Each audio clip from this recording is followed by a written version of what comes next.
C'est par l'entremise de Samuel que David entre en scène. C'est Samuel, c'est cet intercesseur qui lui fraye la voie. L'instrument qui est appelé au sein d'Israël à restaurer le témoignage de Dieu dans sa plénitude, c'est grâce à Anne. Tout d'abord que Dieu peut en préparer la venue, grâce à sa longue agonie, grâce à la ténacité de ses supplications, qui eurent raison pour finir de tout ce que la nature avait accumulé d'obstacles pour tâcher de la disqualifier. Puis, c'est grâce à Samuel et à sa patiente intercession que David paraît et reçoit l'onction. Et dans quel but la reçoit-il? Dans le but de mener à bonne fin toute cette œuvre, d'assurer au témoignage de Dieu son expression parfaite et définitive. Tel est l'objectif lointain mais précis qui transparaît partout dans la vie de David et qui éclaire, explique et justifie son onction. Y a-t-il à l'heure actuelle une crise dans la vie du peuple de Dieu et dans l'œuvre de Dieu en général? L'action divine est-elle en suspens? La mesure de bénédiction et de puissance dont nous sommes témoins est-elle en rapport avec les besoins de l'heure? Les méthodes qui ont fait naguère la richesse spirituelle de l'Église ont-elles le même succès aujourd'hui? N'a-t-on pas le sentiment que pour faire face à la situation présente, il faut au peuple de Dieu quelque chose d'absolument nouveau qui transforme sa vie jusque dans ses racines? N'est-il pas dans la résistance des puissances de ténèbres un acharnement sans précédent? Ah, si tout cela est vrai, ne reconnaîtrons-nous pas qu'il y a là une voie d'en haut et que Dieu nous appelle maintenant à gagner des hauteurs que nous n'avons encore jamais connues?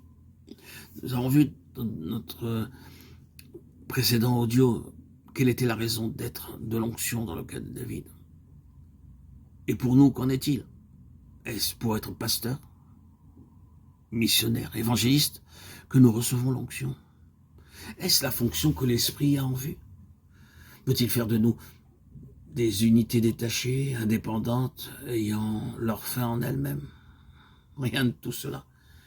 Le ministère pour lequel nous avons reçu l'onction pourra, il est vrai, s'exercer plus spécialement, soit dans le sens de l'évangélisation, soit dans celui de l'édification ou de l'enseignement. Mais quel que soit ce ministère, il sera toujours relatif au témoignage général en rapport étroit avec l'ensemble. Si un évangéliste dûment qualifié par Dieu se sert du don qu'il a reçu comme d'une chose ayant une valeur propre, ou qui aurait sa justification en elle-même, vous pouvez être certain que le rayonnement de sa vie sera limité.